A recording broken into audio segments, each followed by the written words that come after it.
Good morning. Today we are going to see about Unit 1 in energy storage system.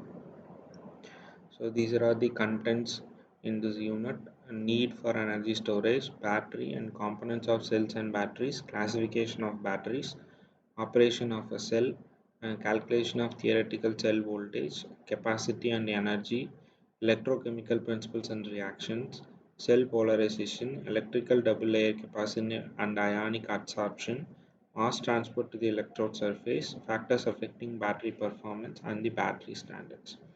So introduction about the energy storage. So the need is the conversion of excess electricity into a different form of energy which can be reconverted into electricity with minimum losses. So this can be done to reduce the gap in supply and demand of electricity and renewable energy storage. So the types of energy storages: storage in fuel distribution system, periodic storage, long-term or seasonal storage, daily or weekly storage. So third one is portable applications that require energy storage. So two types in the energy storage examples: storage methods for use with portable electronic devices, energy use and storage in vehicles. So there are four major classifications in terms of energy storage in the means of electrical, mechanical, chemical and thermal. So types based on the applications. So low power applications in remote areas, mainly to supply transducers and emergency terminals. Medium power applications in remote areas, such as individual electrical systems and power supply to the villages. Power quality applications, network connection application with peak leveling. Small scale systems such as stored as kinetic and chemical energy, compressed air, hydrogen, supercapacitor and superconductors. These are the examples for this.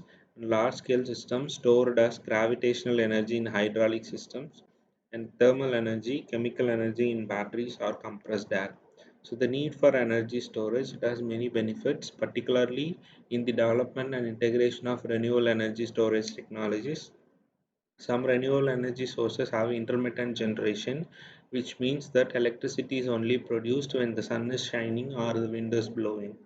So this creates the supply and demand discrepancies because consumers may still require electricity when renewable sources are not producing. Currently, grids deliver electricity in real time, meaning electricity is being consistently produced to meet the customer demand. So as a result, electrical generation systems are built to meet peak demand. Energy storage enables a lower cost generating source to produce electricity at a different point in time to be stored and then used to meet times of peak demand. Energy storage is also commonly used to smooth out the minor fluctuations in energy output for small and large electricity generation sources.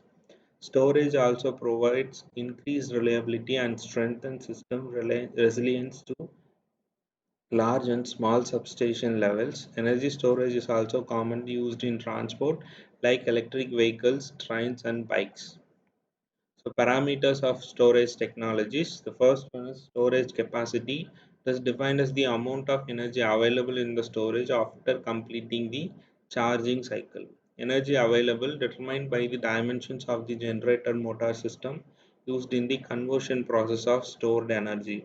Discharge time, the total energy stored divided by maximum peak power. So tau s discharge time in seconds. W is energy stored in watt hour, power maximum, so maximum or peak power in watts, efficiency evaluated from the ratio between energy released and the energy stored. Its value is given by the expression eta.